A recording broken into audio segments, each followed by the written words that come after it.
In this video, I will show you exactly how to use the powerful artificial intelligence of Claude to automatically summarize your meetings and save the results directly into your Notion database.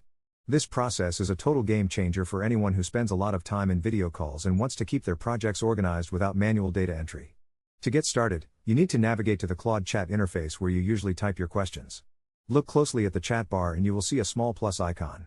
Click that icon to reveal your integration options. You should see a switch for Notion, and you need to toggle that to the on position to allow these two apps to communicate with each other. Once that is set up, you are ready for the magic to happen. Simply copy your entire meeting transcript from Zoom or Microsoft Teams and paste it into the message box. Along with the text, you need to give Claude a specific command.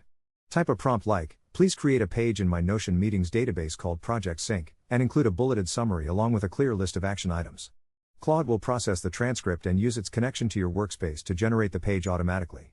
You will see a confirmation once the task is finished. Finally, you should verify that everything looks correct by heading over to your Notion account. You will find a brand new entry in your database containing a perfectly formatted summary and every task that was assigned during the call. This workflow saves you the hassle of rewriting notes and ensures that your entire team stays on the same page. It is one of the most efficient ways to bridge the gap between your conversations and your project management tools. Thank you so much for watching this tutorial, and I hope this simple integration helps you stay productive and focused during your busy work week.